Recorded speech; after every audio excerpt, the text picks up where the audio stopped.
একটা ছিল পীড়ন আর একটা ছিল বিকৃতি। এই দুইটা বিষয়ই আমরা আবার আজকে দেখব। হ্যাঁ, পীড়নটা হয়েছে যে আমরা কোনো বস্তুর উপরে বল প্রয়োগ করলে ওই বস্তু ওই সমপরিমাণ বলই আবার কি করে প্রতিক্রিয়া দেখায়, ওই প্রতিক্রিয়া বলটাকেই আমরা পীড়ন বলি। একক ক্ষেত্রফলে কোনো বস্তুর উপর বল প্রয়োগ করলে যে পরিমাণে বল প্রতিরোধী বলের সৃষ্টি হয় সেটাই কি পীড়ন। সেই পীড়ন বের করার একটা সূত্র আছে। পীড়নটাকে আমরা সাধারণত এস দিয়ে প্রকাশ করি, S equal to P by A. P মানে হয়েছে কি পরিমাণে বল দিলাম, আর এ মানে কতখানিক জায়গার উপরে দিলাম। এ মানে কি কতখানিক জায়গার উপরে দিলাম। তাহলে এ মানে হয়েছে ক্ষেত্রফল, এ মানে কি ক্ষেত্রফল, আর পি মানে হয়েছে প্রযুক্ত বল, পি মানে কি প্রযুক্ত বল। আচ্ছা, আর এস হয়েছে পীড়ন, এস কি পীড়ন। এই পীড়নটাকে আমরা স্ট্রেসও বলতে পারি। কি বলতে পারি? স্ট্রেসও বলতে পারি। এই যে পীড়ন, এইখানে আমরা এস দিয়ে প্রকাশ করছি না, এস দিয়ে প্রকাশ করছি কি না? এই এসটা কোনো কোনো জায়গায় যায় দেখবা এফ হয়ে গেছে। কি হয়ে গেছে? এফ। এই এফ মানেও পীড়ন, এফ মানেও কি পীড়ন। এফ দিয়েও আমরা কি প্রকাশ করি? পীড়নটাকেই প্রকাশ করি। ঠিক আছে? আচ্ছা, তাহলে এই গেল একটা সূত্র। আর একটা সূত্র হবে বিকৃতির সূত্র। কিসের সূত্র? বিকৃতির সূত্র। এই বিকৃতিটাকে আমরা ছোট ডেল দিয়ে প্রকাশ করি। ছোট ডেলটা মানে একটু ডি রে একটু পেঁচাই গোছাই লিখলাম। ঠিক আছে? ডেল। এই ডেল মানে হয়েছে দৈর্ঘ্যের পরিবর্তন বাই আদি দৈর্ঘ্য, আগের দৈর্ঘ্য। দৈর্ঘ্যের পরিবর্তন বাই কি? ধরো একটা রডেরে আমরা কি করলাম? দুই পাশ থেকে টান দিলাম, দুই পাশ থেকে টান দিলাম। তাহলে দুই পাশ থেকে প্রচুর পরিমাণ বল দিয়ে যদি আমরা টান দেই তাহলে কি ওটার দৈর্ঘ্য বাড়বে। অথবা দুই পাশ থেকে যদি আমরা কোনো বস্তুরে চাপ দেই তাহলে ওর দৈর্ঘ্য কমবে। তাহলে এই যতটুকু বাড়লো অথবা যতটুকু কমলো সেই দৈর্ঘ্যটারে যদি আগে যে দৈর্ঘ্য ছিল ওইটা দিয়ে ভাগ দেই তাইলে আমরা বিকৃতির হার বের করতে পারবো। বিকৃতির হার। তাহলে বিকৃতির হার কি? দৈর্ঘ্যের পরিবর্তন বাই আদি দৈর্ঘ্য। দৈর্ঘ্যের পরিবর্তন যেটা, এটা এই বড় ডেল দিয়ে প্রকাশ করা হয়। ডেল দুইটা, একটা হচ্ছে ছোট ডেল আর একটা কি বড় ডেল। বড় ডেল মানে কি? দৈর্ঘ্য কতখানি বাড়লো অথবা কতখানি কমলো, এরে ভাগ দেব আগের যে দৈর্ঘ্য, আগের দৈর্ঘ্যটাকে আমরা বড় হাতের এল দিয়ে প্রকাশ করব। Del by L. বোঝা গেছে কথা? তাহলে এটা হচ্ছে বিকৃতির সূত্র। আর একটা সূত্র আমরা পাইছিলাম, সেটা হচ্ছে স্থিতিস্থাপক গুণাঙ্ক। স্থিতিস্থাপক গুণাঙ্ক। স্থিতিস্থাপক গুণাঙ্কটারে কি দিয়ে প্রকাশ করি? ই দিয়ে প্রকাশ করি। ই সমান হয়েছে স্থিতিস্থাপক গুণাঙ্ক। সেই স্থিতিস্থাপক গুণাঙ্ক বের করার সূত্র হয়েছে কি জানি? পীড়ন বাই বিকৃতি। পীড়ন বাই বিকৃতি। এটা বের করার সূত্র কি? পীড়ন বাই বিকৃতি। পীড়নটারে কি দিয়ে প্রকাশ করি আমরা? পীড়নটারে প্রকাশ করি এস দিয়া, নাকি? আর বিকৃতিরে কি দিয়ে প্রকাশ করি আমরা? ডেল দিয়া প্রকাশ করি, তাই না? আচ্ছা, এখন দেখো তো এই যে এস, এস আমরা একটু আগে একটা সূত্র পাইছি না? এস হয়েছে কি পি বাই এ। আর ডেল সমান কি? ডেল সমান হয়েছে বড় ডেল বাই বড় এল, তাই না? আচ্ছা, এখন এটাকে যদি আমরা ভাগ সম্পর্কে আছে না, এটা যদি আমরা গুণ বানাই দেই তাহলে কি হয়? পি বাই এ, মাঝখানে কি চিহ্ন? ভাগ। এর গুণ বানাই দাও তাহলে কি হলো? L by del, L by del. ঠিক আছে? আচ্ছা, তাহলে এখান থেকে আমরা বলতে পারি ই ইকুয়াল টু কি বলতে পারি? E equal to P L by A del অথবা ডেল এ, ডেল এ। আচ্ছা, এখন দেখো এই ইটাকে যদি এইখানে নিয়ে আসি, ডেলটাকে যদি ওইখানে নিয়ে যাই তাহলে কি লিখতে পারি? এইখান থেকে একটা সূত্র বের করতে পারি না আমরা?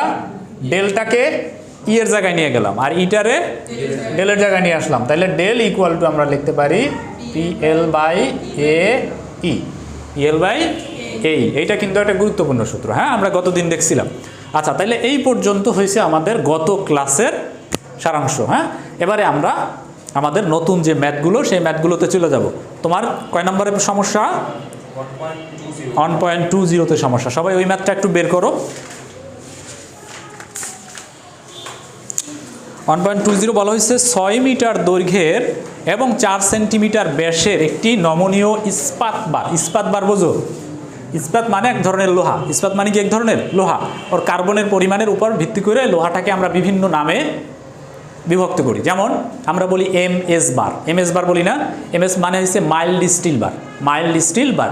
মাইল্ড মানে হচ্ছে মৃদু, মাইল্ড মানে কি মৃদু, ওর কার্বনের পরিমাণটা মৃদু থাকবে, ঠিক আছে? তাহলে মাইল্ড স্টিল বার। তাহলে এখানে ওই লোহারই একটা ধরন, সেটাকে আমরা ইস্পাত বলবো। সেই নমনীয় ইস্পাত বারে 8 টন লোড প্রয়োগ করছি। কত টন লোড?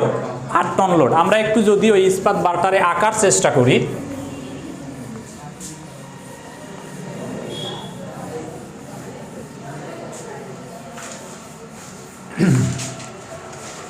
ধরো এরকমের উপরে এরকমের ছাদ আছে, ওই ছাদের নিচেই আমরা একটা লোহা ঝুলিয়ে দিছি, হ্যাঁ, লোহা ইস্পাত।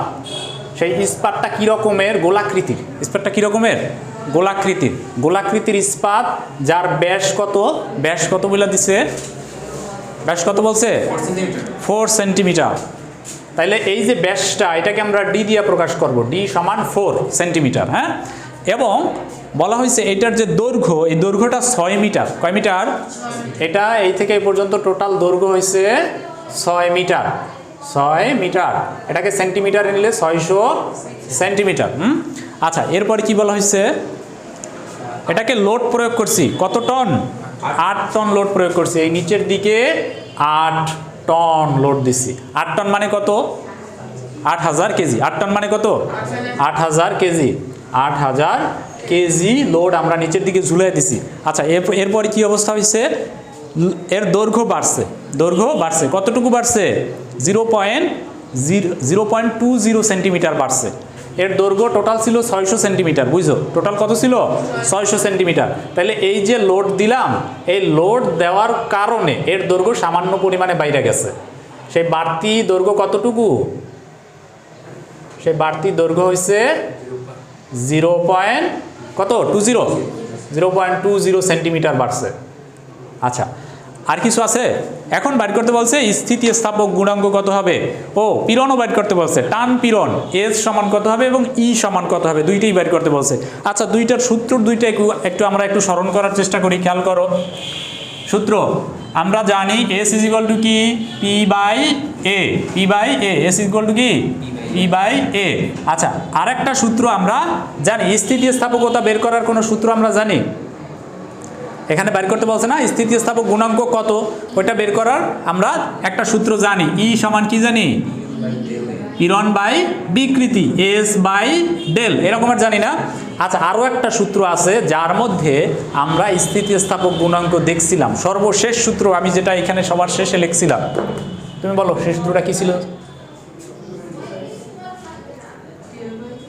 আচ্ছা, সেই সূত্রটা ছিল দৈর্ঘ্যের পরিবর্তন, যেটা ডেল ইজ ইকুয়াল টু কি? পি এল বাই এ ই। এই সূত্রটা ছিল না? পি এল বাই এ ই। এর মধ্যেও কিন্তু ই ছিল। এর মধ্যেও কি? ই ছিল। আচ্ছা, এবারে আমরা আমাদের এইখানে একটু বোঝার চেষ্টা করি যে এই সূত্রগুলোর মধ্যে কোন সূত্রে কারে কারে দেওয়া আছে, কারে কারে দেওয়া নাই। একটু খেয়াল করো। এই যে সূত্রটা, এইখানকার পি, পি মানে কি? প্রযুক্ত বল। পি মানে কি? প্রযুক্ত বল। এটা কি দেওয়া আছে? এখানে এই তথ্যগুলোর মধ্যে দেওয়া আছে। প্রযুক্ত বল 8 টন দেওয়া ছিল না? 8 টন বা 8000 কেজি। তার মানে আমরা লিখতে পারি পি ইকুয়াল টু কত? P is equal to 8 ton সমান 8000 কেজি। আচ্ছা, আর কি দেওয়া আছে? একটু খেয়াল করো। এর যে ব্যাস, এর ব্যাস দেওয়া আছে। ওই যে রডটা, ওই রডের ব্যাস। রডটা কি গোলাকৃতির না? ওর যে সেকশনটা, সেকশন গোলাকৃতির না? তাহলে গোলাকৃতির সেকশনের ক্ষেত্রফল, এই যে গোল বস্তু, এর ক্ষেত্রফলটা কত হবে? এর ব্যাস দেওয়া আছে। আমরা জানি গোলাকৃতির বস্তুর ক্ষেত্রফল পাই আর স্কোয়ার অথবা পাই ডি স্কোয়ার বাই 4। বুঝছো কথা? তুমি কি পাইছো? সমাধান পাইছো? এর ক্ষেত্রফল কি? এর ক্ষেত্রফল দুইটা হইতে পারে। এক হইছে পাই আর স্কোয়ার, অথবা হইতে পারে কি? পাই ডি স্কোয়ার বাই 4। ঠিক আছে? এখন এই ডিটা দেওয়া আছে কিসে? সেন্টিমিটারে। কিসে দেওয়া আছে? সেন্টিমিটারে। এই দৈর্ঘ্য দেওয়া ছিল কিসে? মিটারে। দৈর্ঘ্য দেওয়া ছিল কিসে? মিটারে দেওয়া ছিল। তাহলে এখন আমরা যদি এই সেন্টিমিটারে রেখেই করি, তাইলে দৈর্ঘ্যটাকেও আমাদের সেন্টিমিটারে রাইখা করতে হবে। মানে এই 6 মিটারে 600 সেন্টিমিটার বানাইয়ে তারপর অঙ্ক করতে হবে। বুঝছো কথা? আচ্ছা, তো তাহলে এখানে আমরা পাই ইন্টু ডি কত? 0.20 এটা দিয়ে আমরা এর রেজাল্টটা বাইর করে ফেলাইতে পারি, যার রেজাল্ট হবে সেন্টিমিটার স্কোয়ার। কি হবে? Centimetre square. তাইলে আমরা এখানে লিখতে পারি এ ইকুয়াল টু কি লিখতে পারি? Pi into 0.2 square by 4। Result কত আসছে? 12.57। ঠিক আছে তো? কোন জায়গায়? এখানে আছে? ও হ্যাঁ, 12.57 এত সেন্টিমিটার স্কোয়ার। তাহলে এও পাইয়ে গেলাম। তাহলে এখন কি? পিও পাইলাম, এও পাইলাম। এস বাইর করা যায় না? এস বাইর করতে বলছে কি না? এস বাইর করতে বলছে। তাহলে এটা তো সহজেই আমরা এখান থেকে বের করে ফেলাইতে পারি, আমরা জানি। তাহলে আমরা কি লিখবো? এগুলো একটু সাজাই গোছাই লিখবা তোমরা। এখানে কি লিখবা? আমরা জানি যে এস পীড়ন, পীড়ন S is equal to P by A. P পাইছি কত? 8000। পি পাইছি কত? 8000। আর এ পাইছি কত? এ পাইছি হচ্ছে গিয়ে 12.57। তাইলে এর রেজাল্ট আসবে কেজি পার সেন্টিমিটার স্কোয়ারে চলে আসবে। তাহলে দেখো তো কত আসছে পীড়ন? 636.44 এত কেজি পার সেন্টিমিটার স্কোয়ার। তাহলে পীড়ন গেল। এবারে বাইর করতে বলছি কি? স্থিতিস্থাপক গুণাঙ্ক ই এর মান। এখন ই এর মান বের করতে হইলে পীড়ন বাই বিকৃতি ওই সূত্র দিয়া বের করা ঝামেলাযুক্ত। আমরা সবার শেষে যে সূত্রটা দেখছিলাম সেটা হচ্ছে কি? Del equal to P L by A E, অথবা ওইটাকেই এই যে ডেল ইজ ইকুয়াল টু আমরা যেটা পাইছিলাম ওটা আসলে কার থেকে পাইছিলাম? P L by A E. ওইটার মূল সূত্রটা কি ছিল? Is equal to P L by A del, এরকমের ছিল না? বা ডেল এরকমের ছিল না? তাহলে এখান থেকে মান বসাই দিলেই হবে। দেখো পি আমরা জানি, পি কত জানি? 8000। এল আমরা জানি কত? 600। এল জানি কত? 600। এ কত পাইছি আমরা? 12.57। আর ডেল দৈর্ঘ্যের পরিবর্তন সেটাও দিয়ে দিছে কত সেন্টিমিটার? 0.20। আমরা এখানে একটা ভুল করছি, না? তোমরা কি উঠাইছো? অঙ্কটা উঠাইছো? এইখানে এই যে ব্যাস, এই ব্যাসটা আসলে এরকমের না, 0.20 না। ব্যাসটা কত? 4 সেন্টিমিটার। ব্যাসটা হয়েছে 4। আমি এইটারে ব্যাস ধরে করছি, হ্যাঁ? এটা 4 সেন্টিমিটার হবে। আচ্ছা, তো তাহলে এখন এখানে আমাদের এটার রেজাল্ট আসবে কেজি পার সেন্টিমিটার স্কোয়ারে। দেখো এটার ক্যালকুলেশন করলে এটা বের হয়ে যাবে। কত আসছে? 1.9 into 10 to the power 6। 1.9 into 10 to the power 6 এত কেজি পার সেন্টিমিটার স্কোয়ার। অঙ্কটা কি বুঝছো? আচ্ছা, এবার আমরা একটু কঠিন অঙ্কের মধ্যে যাই। হ্যাঁ, তুমি বাকিগুলো পারবা না এখন? আচ্ছা, কোনটা কোনটা করতে বলছিলাম তোমাদের? 4, 6, 7, 15, 20, 21। 15 করতে বলছি না? 20, 21 করতে বলছি। আচ্ছা, এবারে তোমরা একটু 19 নাম্বার অঙ্কটা একটু দেখো সবাই। 19 তুমি কি অফ করো? টানা চলতে থাকবে, হ্যাঁ, অফ করার দরকার নেই। 19 নাম্বার কি বলছে? একটি ফাঁপা গোলাকৃতির মাইল্ড স্টিল কলামের পুরুত্ব 3 মিলিমিটার। ফাঁপা গোলাকৃতির কলাম, এটা কি ধরনের কলাম জানো? মানে লোহার, ধরো পাইপ আছে না, পাইপের মতো, হ্যাঁ, লোহার বড় পাইপ, যার পাইপের যে সারফেসটা ওর থিকনেস কত মিলিমিটার? 3 মিলিমিটার বলা হয়েছে। এরপরে বাকি অংশটা একজনে পড়ো।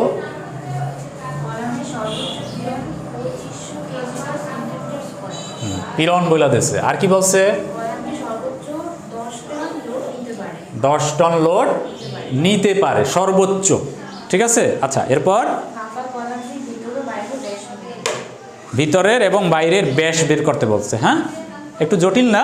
2002-03 সেশনের ডুয়েট অ্যাডমিশন এটা আসছিল। হ্যাঁ, তাহলে আমরা একটু বোঝার চেষ্টা করি যে এই যে ধরো উপর থেকে একটা কলামে আমরা লোড দেব, এটা এভাবে আমরা আঁকতে পারি। ধরো এই কলামটা এভাবে আছে, উপরে এভাবে নাই, ওয়াল নাই, নিচে ফ্লোরের উপরে আমরা এই কলামটারে দাঁড় করাই রাখছি। কলামটা দাঁড়, এবং কলামটা গোল এবং মাঝখানে ফাঁপা। মাঝখানে কি? ফাঁপা। এবং এর যে থিকনেস, এই থিকনেসটা কত মিলিমিটার? 3 মিলিমিটার। বুঝো? আচ্ছা, এরপরে বলা হয়েছে এর উপরে কি করছি আমরা? লোড দিতে পারি। কত লোড দিতে পারি? সর্বোচ্চ 10 টন লোড নিতে পারে। সে সর্বোচ্চ কত টন লোড নিতে পারে? 10 টন। তার মানে এর উপরে যদি আমরা লোড দেই তাহলে সেটা হবে 10 টন। বা 10,000 কেজি, 10,000 কেজি। তাইলে আমরা এখানে তথ্যের মধ্যে লিখতে পারি পি ইকুয়াল টু 10,000 কেজি বা 10 টন। কোনো সমস্যা আছে? নাই। আচ্ছা, এরপরে কি বলা হয়েছে কি যে এর সর্বোচ্চ পীড়ন 2500 কেজি পার সেন্টিমিটার স্কোয়ার। সর্বোচ্চ পীড়ন মানে এস ম্যাক্সিমাম বা এস যেটাই বলি না কেন, সর্বোচ্চ যে লোড নিতে পারে ওর সাপেক্ষেই সর্বোচ্চ পীড়নের সৃষ্টি হয়। তাহলে কত হবে সেটা? 2500 কেজি পার সেন্টিমিটার স্কোয়ার। আর কি বলছে? আর কিছু আছে? আর কিছু দেওয়া নাই। এবারে ব্যাস বের করতে বলছে, ভিতরের এবং বাইরের ব্যাস। অঙ্ক কিন্তু খুবই সহজ, খুবই সহজ। একটু খেয়াল করো, আমরা জানি এস ইজ ইকুয়াল টু কি P by A. S equal to কি পি বাই এ। এখন দেখো কারে কারে দেওয়া আছে, এস দেওয়া আছে, পি দেওয়া আছে। তাইলে এখান থেকে এ বাড়ি করা যায় না? এ সমান কি লিখতে পারি? P by S, P by S. তাহলে দেখো এ মানেটা কি এখানে একটু খেয়াল করো। এ মানেটা কি? এ মানে হয়েছে এই যে চারপাশের যে অংশটা, চারপাশের যে সারফেস যেটা আছে পাইপের চারপাশের যে অংশটা, ওইটার সেকশনের ক্ষেত্রফল, ওইটার সেকশনের ক্ষেত্রফল, পুরা বৃত্তের ক্ষেত্রফল না। এখানে কিন্তু পুরা বৃত্তই আছে, ঠিক আছে, কিন্তু পুরা বৃত্তের ক্ষেত্রফল আমরা বাইর করব না। আমরা এই মাঝখানের যে ফাঁকা অংশ, ওটা আমাদের কোনো কাজেই লাগবে না। তাহলে পুরা বৃত্ত অংশ থেকে মাঝখানের যে ফাঁকা অংশটা, ওইটাকে বাদ দিয়ে দেবো, ওইটাকে বাদ দিয়ে দেবো। তাইলে যে ক্ষেত্রফলটা পাবো ওইটাই হবে আমাদের এইখানকার যে ক্ষেত্রফল, সেটা, ঠিক আছে।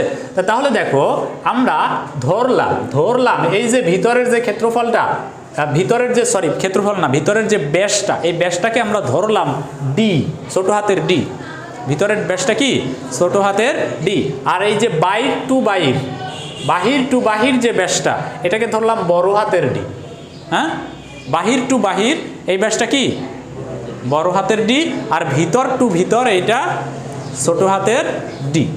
গ্লাস আছে না, গ্লাস, কাচের গ্লাস। তাহলে কাচের গ্লাসের তুমি যদি বাইর থেকে বাইর পর্যন্ত যদি ব্যাস মাপো তাহলে বেশি আসবে না, কিন্তু যদি ভিতরের যে এটা কি বলে সিলিন্ডার আকৃতির যে গর্তটা, ওইটার যে তুমি যদি ব্যাস মাপো তাহলে কম আসবে না। তাহলে যেটা কম, ভিতরের যে ব্যাসটা, ওইটা ছোট হাতের ডি ধরলাম, আর বাইরের ব্যাসটা কি? বড় হাতের ডি ধরলাম। আচ্ছা, এখন এই দুইটার মধ্যে পার্থক্য পাবা। পার্থক্য কি পাবা? কি পার্থক্য একটু খেয়াল করো, যে এই যে এইটুকু আমরা পাইছি 3 মিলিমিটার, আর এই পাশে এইটুকু কত পাইছি? 3 মিলিমিটার। তাইলে ভিতরের যে ব্যাস তার চাইতে বাইরের ব্যাস এ পাশেও 3 বাড়বে, এ পাশেও 3 বাড়বে, দুই পাশে 3 করে বাড়বে না? বুঝছো? আচ্ছা, তাইলে দুইটা, এই যে 3 মিলিমিটার, দুই পাশ থেকে আমরা 6 মিলিমিটার বাড়াই দিলাম, তাইলে বাহিরেরটা পাইয়া গেলাম। আচ্ছা, তাহলে একটা যদি আমরা বাইর করতে পারলে তাহলে বাকিটাও বাইর করা সম্ভব। এখন এইটার যদি ক্ষেত্রফলটা আমরা বাইর করতে চাই, তাইলে দেখো এই ভিতরের যে ক্ষেত্রফলটা, এটা যদি বাহিরের বড় ক্ষেত্রফল দিয়ে বাদ দিয়ে দিই, তাইলে আমরা ভিতরের ক্ষেত্রফলটা পাওয়া যায়। তাহলে দেখো এ ইকুয়াল টু, আমরা এইখানে লিখতে পারি এ ইকুয়াল টু, আমরা লিখতে পারি পাই বড় D square by 4 minus pi ছোট ডি স্কোয়ার বাই 4। মানে বাহিরের ক্ষেত্রফল মাইনাস ভিতরের ক্ষেত্রফল করলেই আমরা এটা বাইর করে ফেলাইতে পারি। এখন যদি তুমি পাই বাই 4 কমন নিয়ে নাও, পাই বাই 4 যদি তুমি কমন নিয়ে নাও, তাইলে ব্যবস্থাটা কি দাঁড়ায়? তোমরা ম্যাথ যেহেতু ভালো পারো, ভালো স্যারের কাছে পড়ো, তাহলে এখানে এরকমের হয় না, D square minus D square, এরকমের হয় না? পাই বাই 4 দুইটা থেকেই কমন নিয়ে নিলাম, তাইলে বড় ডি মাইনাস ছোট ডি, এভাবে করতে পারি। এখন দেখো ছোট ডি অথবা বড় ডি দুইটার সাপেক্ষে একটারে আমরা ধইরা এখানে হিসাব করব, দুইটা অজানা মান আমরা রাখতে পারি না। তাহলে এখান থেকে কি করতে পারি, এই যে ছোট ডি ভিতর টু ভিতর, এটা কি ছোট ডি ধরছি না, এটার সাপেক্ষে যদি আমরা বড় ডিটা ধরি, তাহলে বড় ডি সমান আমরা লিখতে পারি ছোট ডি প্লাস এই পাশে 3 মিলিমিটার, এই পাশে 3 মিলিমিটার, এইভাবে লিখতে পারি না? সমস্যা আছে? তুমি বোঝো না? আচ্ছা, দেখো এই হয়েছে আমাদের একটা বৃত্ত। হ্যাঁ, এই বৃত্তের মাঝখানে আর একটা বৃত্ত, এটা ফাঁপা, পুরোটাই কি ফাঁপা। এখন আমাদের লাগবে এই বাইরের অংশটার ক্ষেত্রফল। তাহলে বাইরের অংশটার ক্ষেত্রফল বলছি বড় বৃত্ত মাইনাস ছোট বৃত্ত, বড় বৃত্ত মাইনাস ছোট বৃত্ত। এখন এই যে ভিতরের যে ব্যাস, এই ভিতরের ব্যাসটারে আমরা ধরছি ডি, আর এই পাশে এইটুকু হয়েছে 3 মিলিমিটার, আর এই পাশে এইটুকুও কি 3 মিলিমিটার। তাইলে এইটা যদি বড় ডি হয়, তাইলে এই বড় ডি সমান আমরা কি লিখতে পারি, ছোট ডি প্লাস 2 ইন্টু 3 মিলিমিটার লেখা যায়। 3 মিলিমিটার, এটা লেখলে সমস্যা আছে? সমস্যা নাই। এখন এখানে আমরা মিলিমিটার ধইরা হিসাব করব না, এই মিলিমিটারটাকে আমরা সেন্টিমিটারে নিয়ে নেব। কেন? কারণ আমাদের এই যে এস এর মান, এটা কেজি পার সেন্টিমিটারে আছে। বোঝা গেছে কথা? এই জন্য এটাকে আমরা সেন্টিমিটারে নিয়ে নেব। তাহলে এটাকে সেন্টিমিটারে নিলে হবে 0.3 সেন্টিমিটার, হ্যাঁ 0.3 সেন্টিমিটার। তাহলে এটাও কত? 0.3 সেন্টিমিটার। তাইলে আমরা এই যে বড় ডি, এই বড় ডি সমান লিখতে পারি কি? এটা এই যে 2 × 0.3 সেন্টিমিটার, ঠিক আছে? আচ্ছা, এখন এইখানে আইসা আমরা বড় ডির জায়গায় ওইটাকে বসাই দিই। তাইলে কি দাঁড়ায় একটু খেয়াল করো, π/4 ইন্টু বড় ডির জায়গায় কি লিখতে পারি? ছোট ডি প্লাস 2 × 0.3। এখন ওটাকে একত্রে লিখতে পারি না? কি লিখতে পারি তাইলে? 2 × 0.3 দুইটা একত্রে ক্যালকুলেশন করে কি লিখতে পারি? 0.6। এটা হচ্ছে বড় ডি নাকি? এই বড় ডি এর উপর স্কোয়ার, এই বড় ডি এর উপর কি স্কোয়ার, এর থেকে আবার মাইনাস হবে কে? ছোট ডি স্কোয়ার। এটাকে সেকেন্ড ব্র্যাকেট দিয়ে আটকাই দিলাম, ঠিক আছে?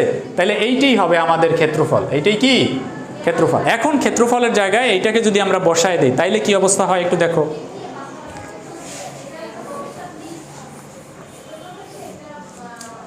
তাহলে এখানে লিখতে পারি আমরা π/4, এখানে লিখতে পারি D plus 0.6 whole square minus D square, second bracket দিয়ে আটকায় দাও। এই হয়েছে এ এর মান নাকি? এই পুরোটা কার মান? এ এর মান ইকুয়াল টু p/s। পি কত পাইছি আমরা?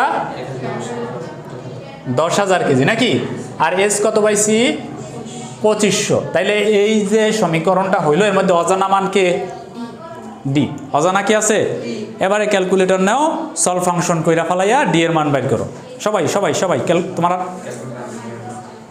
সলভ ফাংশন করতে পারো না? পারো? না পারলে আমি শিখাই দেই, হ্যাঁ ঠিক দাও। সায়েন্টিফিক না সবার? আচ্ছা দেখো, এই ক্যালকুলেটরগুলো ভালো, হ্যাঁ এই নতুন যেগুলো আসছে আপডেট এগুলোর চাইতে এটা ভালো। এটা আমরা ওই পাশ থেকে শুরু করি। π/4 এটা লিখবা, ভগ্নাংশ দিয়া π/4 লিখলেও। আর তোমাদের ভগ্নাংশ না দিতে পারলে ব্র্যাকেট ইউজ করো, ব্র্যাকেট π/4। তাহলে উপরে লিখলাম আমরা পাই আর নিচে লিখলাম 4। আচ্ছা, এরপরে কি আছে? ব্র্যাকেট শুরু হয়েছে নাকি? কয়টা ব্র্যাকেট দিবা? দুইটা ব্র্যাকেট। কয়টা ব্র্যাকেট? দুইটা। একটা ফার্স্ট ব্র্যাকেট ভিতরের আর বাইরের একটা, তাহলে দুইটা ব্র্যাকেট দিলাম। আচ্ছা, তাহলে ব্র্যাকেটের মধ্যে কারে দেবা? ডি। ডি এর মান অজানা, তার মানে ওরে ধরলাম আমরা এক্স। কি ধরলাম? এক্স ধরলাম। এক্স প্লাস 0.6 এর উপরে কি দিবা? 6 এর উপরে স্কোয়ার আছে না, ব্র্যাকেটের পরে স্কোয়ার, ব্র্যাকেট শেষ করে এর উপরে আমরা স্কোয়ার দিলাম। এরপরে কি দিবা? মাইনাস আবার ডি, মানে আবার এক্স, এর উপরে আবার স্কোয়ার। আচ্ছা, এরপরে ব্র্যাকেট ক্লোজ, দুইটা করে দিলাম নাকি? আচ্ছা, এরপরে ইকুয়াল টু। ইকুয়াল টু মানে এই নিচের ইকুয়াল টু না, ইকুয়াল টু মানে হয়েছে আলফা, এবং এইখানে হ্যাঁ সলভ ওইটা দিবা। তাইলে আলফা দিলাম, সলভ দিলাম, ইকুয়াল টু হয়ে গেল। এরপরে এপাশে আবার কি আছে? ভগ্নাংশ আছে। আমরা সরাসরি ভগ্নাংশ দিয়ে উপরে দিলাম কত? 10,000 বাই নিচে দিলাম কত? 2500। ঠিক আছে, তাহলে শেষ। তাই এটা পুরোপুরি উঠায় এবারে কি চাপবা? শিফট সলভ বা ক্যালকুলেট। এরপরে কি? সলভ ফর এক্স, এভাবে আসছে না? এবার ইকুয়াল টু চাপবো। আর তোমাদের দুইবার চাপ দিবা, ইকুয়াল টু চাপ দিলে হবে না, তুমি দুইবার দিবা। শিফট সলভ দুইবার। এটা আসছে এক্স ইজ ইকুয়াল টু 3.944। এখানে কত আসছে একটু খেয়াল করো তো, 3.944। তাহলে কি পাইলাম আমরা? ডি পাইয়া গেলাম। হ্যাঁ, ডি পাইয়া গেলাম। তাহলে দেখো ডি ইকুয়াল টু 3.944। এই অঙ্কে চাইছে কি? বাহিরের ব্যাস। এখন এই ডি তো পাইছি আমরা ভিতরের ব্যাস, তাই না? এখন এর সাথে যদি দুই পাশের 3 মিলি বা 0.6 সেন্টিমিটার যোগ করি তাইলে আমরা বাহিরের ব্যাস লিখতে পারি। তাহলে আমরা লিখতে পারি ডি ইকুয়াল টু 3.44944 নাকি? 944 প্লাস 0.6, তাহলে কত আসে? 4.544 এত সেন্টিমিটার। এইটাই আনসার। আর এখানে ওই আমরা জানিটা নিয়ে এগুলো লিখে দিবা। হ্যাঁ, আচ্ছা, তো তাহলে আশা করি অঙ্কটা বুঝছো। হ্যাঁ, আবার আমরা উঠাইতে চাইলে উঠাইতে পারো, উঠাও অল্প সময়ের মধ্যে।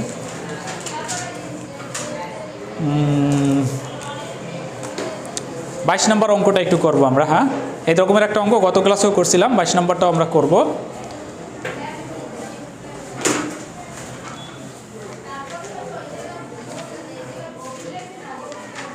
এরপরে আমরা গুরুত্বপূর্ণ কিছু টপিকে চলে যাব।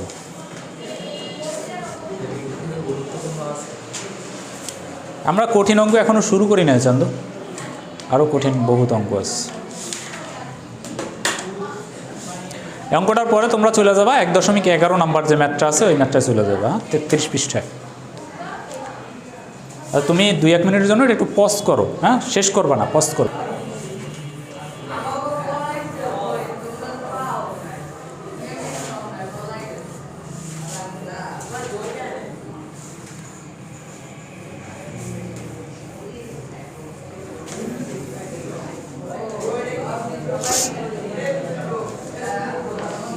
আচ্ছা দেখো, উদাহরণ 8 নম্বরে কি বলছে যে চিত্রে প্রদর্শিত 2, 4 এবং 8 সেন্টিমিটার ব্যাসের একটি খাড়া দণ্ডের উপর 8000 কেজি লোড দিছি। কত কেজি লোড? 8000 কেজি লোড দেওয়া হয়েছে এবং দৈর্ঘ্য হ্রাসের পরিমাণ বের করতে বলছে, আর একটা মান দিয়ে দিয়েছে ই এর মান। হ্যাঁ, বিকৃতির অঙ্ক। আসলে কিসের অঙ্ক? বিকৃতির অঙ্ক। আচ্ছা, 3টা ধাপে একটা দণ্ড আছে।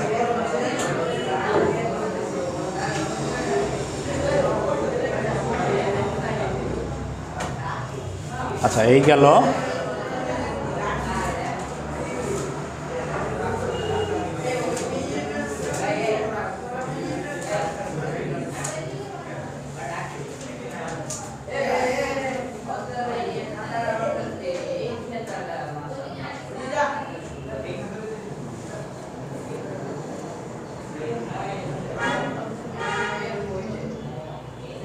একটার উপরে একটা, হ্যাঁ, এই সবার উপরে যেটা সরু এর উপরে আমরা লোড দিছি।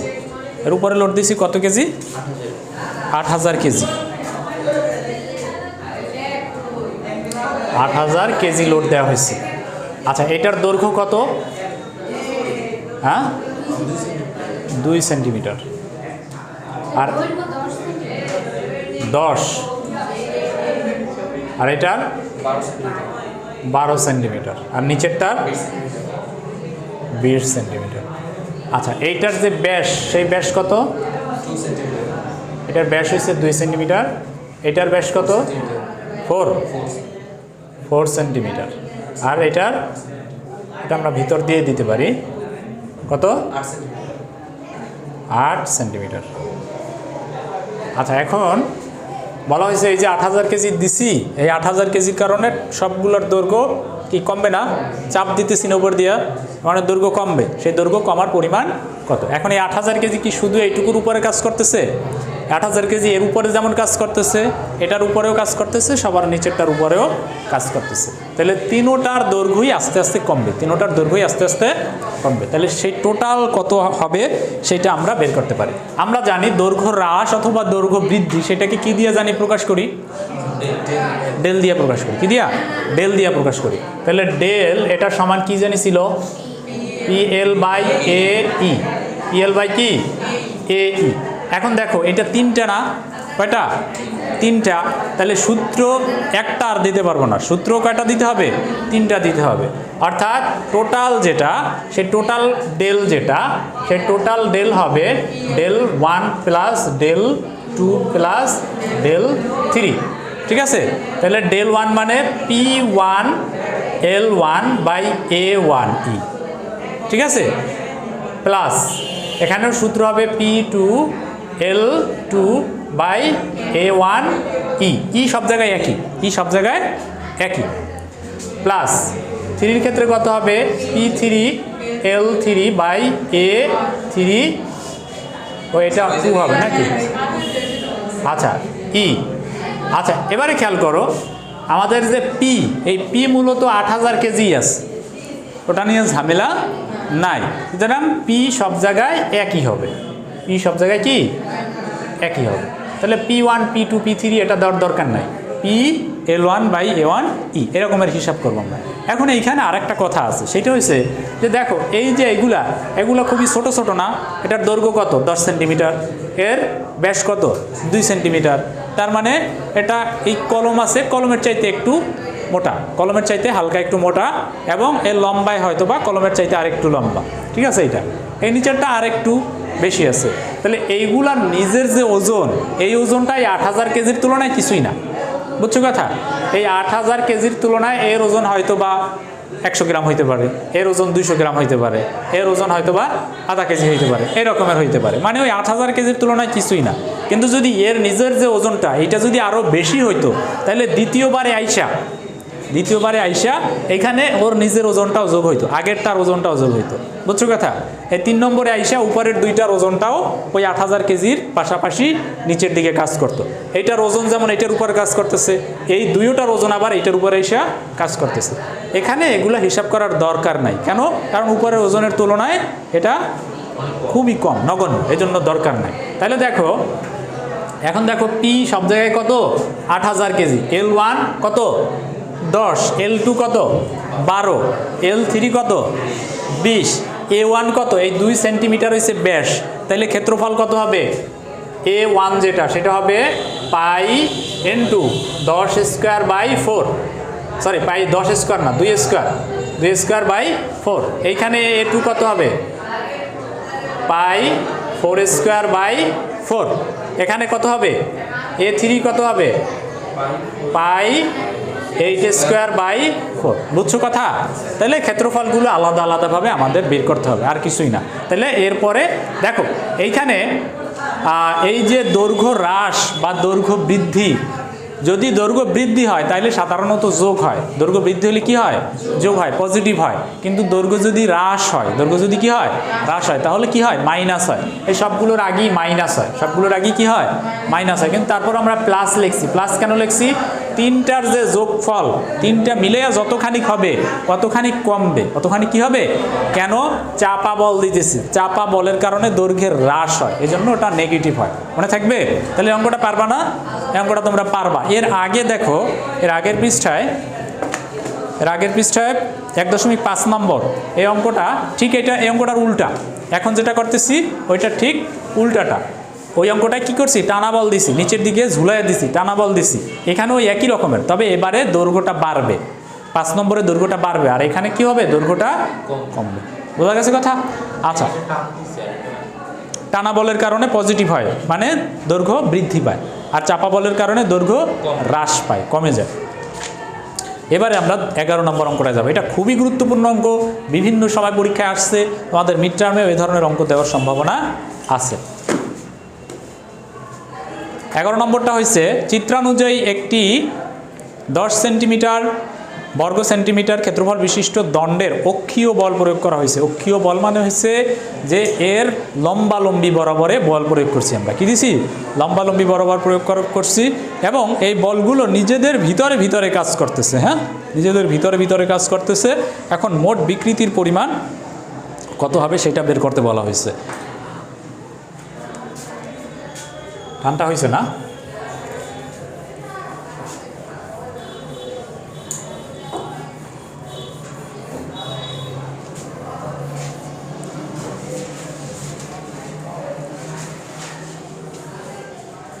আচ্ছা,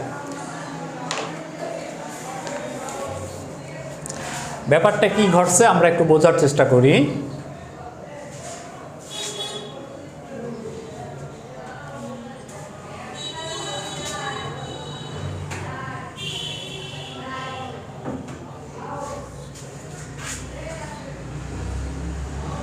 একটা দণ্ড 3টা পার্টে বিভক্ত। কয়টা পার্টে বিভক্ত? 3টা পার্টে বিভক্ত। এইখানে ধরো এটা হয়েছে গিয়ে তামা, ধরো তামা, এইখানের এই অংশটা ধরো লোহা, এই অংশটা ধরো দস্তা। 3 পার্টে বিভক্ত। এখন এদের ভিতরে আমরা লোড এমনভাবে দিছি যে কোনোটায় চাপা লোড পড়তেছে, কোনোটায় টানা লোড পড়তেছে। এখন একটু দৈর্ঘ্যগুলো আমরা একটু দেখি। এই যে দণ্ডটা, এই দণ্ডটা আসলে গোলাকৃতির। কি আকৃতির? গোলাকৃতির। এই গোলাকৃতির দণ্ডের এইটার যে ক্ষেত্রফল, এই যে সেকশনের যে ক্ষেত্রফল, সেই ক্ষেত্রফলটা ওরা বইলা দিচ্ছে 10 বর্গ সেন্টিমিটার। 10 বর্গ সেন্টিমিটার। এবং ই এর মানটাও বইলা দিচ্ছে। কার মান? ই এর মান, স্থিতিস্থাপক গুণাঙ্কের মানটা ওরা বইলা দিচ্ছে। প্রত্যেকটার যে পার্টগুলো, এই পার্টগুলোর আলাদা আলাদা দৈর্ঘ্য দিয়ে দিচ্ছে। এই দৈর্ঘ্যটা হচ্ছে 60 সেন্টিমিটার। কত? 60। এই মাঝখানে এটা হচ্ছে 100, আর এটা হচ্ছে 120 সেন্টিমিটার।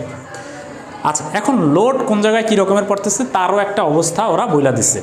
এইখানে আমরা ভিতরের দিকে 1 টন লোড দিছি। কত টন? ভিতরের দিকে 1 টন, 1 টন লোড দিছি। 1 টন মানে কত কেজি? 1000 কেজি নাকি? আচ্ছা, এরপরে এইখানে আইসা এদিকে 2 টন লোড পড়তেছে। কয় টন? 2 টন।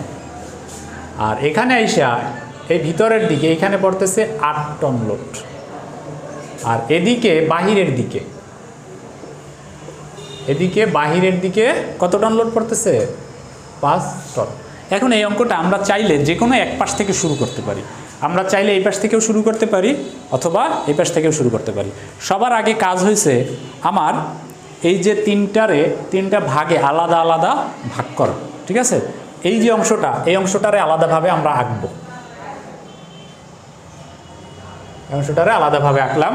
এই মাঝখানের যে অংশটা এরও আমরা আলাদাভাবে এখানে আঁকলাম। আর এই পাশের যে অংশটা এরও আমরা এই বরাবরে আইকা ফেলাইলাম। 3টা পার্টে বিভক্ত করে ফেলাইলাম। হ্যাঁ, আচ্ছা, এখন দেখো এদিকে কত টন লোড আছে? 5 টন লোড আছে। বুঝছো কথা? কত টন? এটা কিন্তু বোঝার বিষয় আছে। হ্যাঁ, মনোযোগ দিতে হবে। 5 টন। এখন তোমার কাজ হয়েছে এদিকেও ওদিকে যতখানি আছে 5 টন, এখানেও 5 টন লোড লিখে ফেলানো। লিখে ফেলাইছি? আচ্ছা, কিন্তু দেখো তো এইখানে আছে কয় টন? কয় টন আছে? 8 টন না? আচ্ছা, 8 টন আছে। তাহলে এইখানে যেহেতু 8 টন আছে, আমরা এই 8 টন থেকে লিখছি কয় টন? কোন দিকে? একই দিকে না? এটাও যেদিকে এটাও একই দিকে, এটাও ডান দিকে লোডটা, এটাও কি ডান দিকে। এখন এইখানে ডান দিকে যেহেতু আছে, এখানে আমরা ওই ডান দিকের লোড কত নিছি? 5 টন নিছি। তাহলে বাকি রইল আরও ডান দিকে কয় টন? 3 টন লোড বাকি রইল কোন দিকে? ডান দিকে। কোন দিকে? ডান দিকে। তাহলে আমরা এখানে আইসা এই ডান দিকে বাকি যে 3 টন রয়ে গেছে ওই 3 টনই লেখা দিলাম। তাহলে দেখো একই দিকে মানে যোগ, একই দিকে মানে কি যোগ। এটাও ডান দিকে, এটাও ডান দিকে। তাহলে দুইটা যোগ করলে কয় টন হয়? 8 টন হয়ে যাবে। ঠিক আছে? এখন এইখানে কয় টন দিছি? 3 টন। এখন এই পাশেও তোমার কাজ হয়েছে এর উল্টা দিকে 3 টন লোড এদিকে দেখাই দেওয়া। বুঝছো? বুঝো না? বোঝো আর না বোঝো, এইখানে 3 টন মানে এখানেও 3 টন, এবং এইটা যেদিকে দিছি এটা হবে তার উল্টা দিকে। ঠিক আছে? এটা সাম্যাবস্থায় থাকার জন্য। কোন অবস্থায়? সাম্যাবস্থায়। সাম্যাবস্থায় বলছিলাম না গতদিন যে স্থির থাকতে হইলে উপর দিয়ে যত লোড দিবা নিচ দিয়েও তত লোডই দিতে হবে, অথবা এই জায়গায় এটার এইখানে রাখতে হইলে এ পাশ থেকে যে পরিমাণ লোড দিতে হবে এ পাশ থেকেও সেম পরিমাণে লোড দিতে হবে। সাম্যাবস্থায় একই অবস্থা এখানে। আচ্ছা, এখন খেয়াল করো, এইখানে 3 টন লোড ছিল বিধায় আমরা এইখানে 3 টন লোড এদিকে দিছি, কিন্তু এইখানে কত টন লোড ছিল দেখো তো? 2 টন লোড ছিল না? আচ্ছা, এদিকে কত টন লোড ছিল? 2 টন, কিন্তু আমরা এখানে এদিকে দিছি কয় টন? বেশি দিছি কয় টন? 1 টন বেশি দিছি না? তাহলে 1 টন বেশি দেওয়া মানে আমরা এর উল্টা দিকে 1 টন দিয়া ওটারে সমান সমান বানাই দিলাম। সমান সমান বানাই দিলাম। এখানে 3 টন ছিল, 3 টন ছিল, এখানে আমাদের দেওয়া ছিল 2 টন, কিন্তু আমরা এখানে দিছি 3 টন। 1 টন লোড এখানে বেশি দিছি। এটাকে সমান করার জন্য উল্টা দিকে আবার 1 টন আমরা দিয়ে দেব। বুঝছো কথা? তাহলে এখন এদিকে 1 টন দেওয়া মানে এ পাশে কাজ কি তোমার? উল্টা দিকে 1 টন মিলিয়ে দেওয়া। ঠিক আছে? এখন দেখো এই 1 টন আর এই 1 টন মিলছে কিনা। যদি মেলে তাহলে তোমার এখানে বিভাজনটা ঠিক আছে, আর যদি না মেলে তাহলে বিভাজনটা ঠিক নেই। এই জিনিসটা কি বুঝছো? আমরা কোন পাশ দিয়ে শুরু করছি? বাম পাশ দিয়ে না? বাম পাশ দিয়ে। তুমি চাইলে এই কাজটা ডান পাশ দিয়েও শুরু করতে পারো। কী রকমের? আমরা এটাকে আবার মুইসা ফালাই, এগুলো সবগুলো মুইসা ফালাই আমরা। দেখো এরোগুলো মুইসা ফালাই, আমি বোঝার জন্য এই পাশ থেকে আবার করতেছি, বোঝানোর জন্য আর কি তোমাদেরকে। আচ্ছা দেখো এই পাশে কয় টন লোড আছে? এদিকে কয় টন লোড? 1 টন লোড আছে না? আচ্ছা, এখন আমার কাজ কি এইখানে যা আছে এ পাশেও উল্টা দিকে 1 টন দিয়ে দেওয়া। আচ্ছা 1 টন দিলাম, কিন্তু এদিকে আছে কয় টন? এদিকে আছে কয় টন? 2 টন আছে। কোন দিকে? বাম দিকে। কোন দিকে? বাম দিকে 2 টন আছে, কিন্তু আমরা কি করছি? ডান দিকে 1 টন দিয়ে দিছি, তাই না? তার মানে এখন আমরা তো ওদিকে তো দেই নাই, এই অনুযায়ী 2 টন কোন দিকে, বাম দিকে দেওয়ার কথা। ওই 2 টন তো দেই নাই, আরও উল্টো দিকে পিছনে আরও 1 টন বাড়ায় দিছি, তাইলে এই 1 টনের জন্য উল্টো আরও এদিকে 1 টন লাগবে আমার। আবার এইখানে আছে আরও 2 টন, তাইলে কয় টন হলো, 3 টন। বুঝছো কথা? তাইলে 3 টন। তাইলে এরে যদি আমরা সমানে সমানে আনতে চাই, এরে যদি সমানে সমানে আনতে চাই, তাইলে আমার কি করতে হবে, এখানে 3 টন লোড দিতে হবে। কয় টন? 3 টন লোড দিতে হবে। কেন 3 টন লোড দেব? এক তো এইখানে 2 টন আছে, আবার এইখানে উল্টা দিকে যেহেতু উল্টা 1 টন দিয়ে দিছি, 2টা মিলে 3 টন আমরা এদিকে দিলে দেখো এইটার সমান হয়ে গেল। এই 2টা মিলে 2 টন হইতে হবে, এই 2টা মিলে। এখন এইটা তো আমাদের করার কিছু নাই, এটাতে করার কিছুই নাই, কারণ এখানে 1 টন ছিল বিধে আমরা এখানে 1 টন দিছি, এটা বাধ্য দিতে। এইখানে আমাদের হিসাব নিকাশ করতে হবে। কী রকমের করব? যেহেতু এইখানে করার কিছু নাই, এইটারে আমার পরিবর্তন করতে হবে, তাহলে এইটার সাথে হিসাব হবে এই 2 টনের, এটার সাথে হিসাব হবে এই 2 টনের। এই 2 টন কোন দিকে? বাম দিকে। আর এখানে 1 টন দিছি কোন দিকে? তাহলে এই 1 টনের সাথে এই 1 টনটা যদি সমানে নিয়ে আসতে চাই, তাহলে এদিকে 1 টন উল্টা দিকে দিতে হবে, তার মানে এদিকে বাম দিকে 1 টন, আর এইখানে আছে 2 টন, তাহলে 2টা মিলে কত হইলো? 3 টন। তাহলে এই 3 টন আমরা বাম দিকে দিয়ে দিলাম। এখন এইখানে কাজ কি? এই 3 টন রে উল্টা দিকে দিয়ে দেওয়া, এদিকে আছে না, তাহলে আমরা এদিকে উল্টা দিকে আমরা 3 টন দিয়ে দিলাম। তাহলে 3 টন যদি দিয়া দেই, এবারে আসবো এইখানে কত আমাদের দিতে হবে। এখন এইখানে তাকাই আমরা, এখানে আছে কয় টন? কোন দিকে? ডান দিকে। আর এখানেও কোন দিকেই দিছি আমরা? ডান দিকেই দিছি। তাহলে বাকি রইল কয় টন? 5 টন বাকি রইল। তাহলে এদিকে আমরা কি করতে পারি, আরও 5 টন বাকি আছে, সেইটা দিয়ে দিলাম। তাহলে 2টা মিলিয়ে কত কয় টন হইল? 8 টন হইল। বুঝছো কথা? এবারে এই 5 টন যেহেতু এদিকে দিছি, তাহলে বাকি যে 5 টন, এটার যেহেতু এখানে 5 টন, এদিকে উল্টো দিকে 5 টন দিয়ে দিলাম। ঠিক আছে? বুঝছো বিষয়টা? এরকম আরও দিয়ে একটা আমি এক্সারসাইজ তোমাদের দিব, বাসায় করবা, এই জিনিসটা বুঝতে হবে না, এই অঙ্ক মিলাইতে পারবা না। হ্যাঁ, আচ্ছা, এবারে দেখো, এখন তোমার হিসাব আলাদা আলাদা। এই একটা পোর্শন, এই পোর্শনে 2 পাশে 5 টন লোড দিছি, 2 দিকেই কয় টন লোড দিছি? 5 টন। তাহলে এটা কি 2 দিকে যেহেতু এদিকে দিয়ে দিচ্ছে, তার মানে টানা বল পড়তেছে। কি বল? তাহলে এখানে লোড বাড়বে না কমবে? সরি, দৈর্ঘ্য বাড়বে না কমবে? টানা বলের কারণে দৈর্ঘ্য বাড়বে, তার মানে এটা পজিটিভ। প্লাস প্লাস কতটুকু বাড়বে? PL by AE। PL by কি? AE। পি কত? পি কত? 5 টন। পি কত? দুইটা একই, পি 5 টন। ঠিক আছে? এল কত? এল 60 সেন্টিমিটার। ঠিক আছে? এ কত? এ দেওয়া ছিল 10 সেন্টিমিটার স্কোয়ার। এ কত দেওয়া ছিল? 10 সেন্টিমিটার স্কোয়ার দেওয়া ছিল না? আর ই এটার মানও দেওয়া ছিল, ই এর মানও কি দেওয়া ছিল। তাহলে এখানে 4টার মান আমরা পেয়ে গেছি। বসায় দিলি এর দৈর্ঘ্য কতখানি বাড়বে সেটা বের হয়ে যাবে। ঠিক আছে? এখানে কি করছি আমরা? লোডটা ভিতরের দিকে দিছি। ভিতরের দিকে দেওয়া মানে কি? হ্যাঁ, কমছে, চাপা বল দিয়েছে। চাপা বলের কারণে কমছে। কতখানি কমবে? মাইনাস হবে। এবার সূত্রটা কি হবে? মাইনাস হবে। তাহলে মাইনাসে যাইয়া ওই PL বাই AE। পি এর মান কত? 3 টন। এর মান আগের মতোই, এর মান আগের মতোই, আর এল 100। এল কত? 100। আর এখানেও কি চাপা বল, চাপা বল। এবারে পি এর মান 1 টন, এল এর মান 120, আর এ 10, আর ই যেটা দেওয়া থাকবে সেটা। এখানেও কমবে, এখানেও কি হবে? কমবে। এখানেও কমবে, কিন্তু এখানে বাড়বে। বোঝা গেছে কথা? তাহলে এটাকে এভাবে আঁকতে হবে। এভাবে আগে কি করতে হবে? আঁকতে হবে। আঁকার পরে কোনটা বাড়বে কোনটা কমবে সেটা তোমরা লিখা ফেলাবা। আশা করি তোমরা পারবা। হ্যাঁ, কয় নম্বর গেল? 11 নম্বর গেল। 11 নম্বরে দেখো, প্রথম যেটা আছে P1L1 বাই AE, যে সূত্রটা, হ্যাঁ তুমি পাইছো, তুমি মনোযোগ দিতেছো না ক্লাসে। প্রথম যে সূত্রটা, প্রথম সূত্রের আগে কোনো চিহ্ন আছে? এই যে 3টা সূত্র লেখছে না পরপর, খেয়াল করো, 3টা সূত্র লিখছে পরপর। 3টা সূত্রের প্রথম সূত্রের আগে কোনো চিহ্ন আছে? নাই, মানে হয়েছে ও প্লাস। নাই মানে কি? প্লাস। এই যে প্লাস। ঠিক আছে? আর পরের 2টার আগে মাইনাস দিছে, তার মানে পরের 2টার দৈর্ঘ্য কমছে। ঠিক আছে? তাহলে মানগুলো বসাই দিলে আমাদের রেজাল্ট বের হয়ে যাবে। আশা করি তোমরা পারবা। হ্যাঁ, আচ্ছা, এবারে তোমরা বাসায় যেটা চেষ্টা করবা, নিজে চেষ্টা করো, আছে না? বাসায় চেষ্টা করবা। কয় নম্বর? কয় নম্বর? বাসায় চেষ্টা করবা 33 পৃষ্ঠায় নিজে চেষ্টা করো, যেগুলো দেওয়া আছে 1 2 3 4 5, এই 5টা অঙ্ক বাসায় করবা। আজকের বাসার কাজ। হ্যাঁ, এই 5টা। আচ্ছা, এখানে দেখো পার্থক্যটা কোন জায়গায় আছে। 1 নম্বর তোমরা আমি যেভাবে করাইছি ওই রকমের করলে পারবা। 1 নম্বরে ব্যাস দিয়ে দিছে। 1 নম্বরে কি? ব্যাস দিয়ে দিছে। ব্যাস দিয়ে দেওয়া মানে ক্ষেত্রফল বাইর করতে পারবা। পারবা না? ব্যাস দেওয়া মানে কি? এই যে 11 নম্বর অঙ্কটা এটা সরাসরি ক্ষেত্রফল বইলা দিছিল, কত সেন্টিমিটার স্কোয়ার বলছিল? 10 সেন্টিমিটার স্কোয়ার বলছিল। কিন্তু এইখানে যে নিজে করো, যেটা প্রথম অঙ্কটা পড়ো, ওখানে কি ক্ষেত্রফল বলছে? ওটা ব্যাস বইলা দিছে। ব্যাস বলা মানে পাই ডি স্কোয়ার বাই 4 দিয়া তোমরা ক্ষেত্রফল বের করে ফেলাইতে পারবা। এরপরে কি বলছে?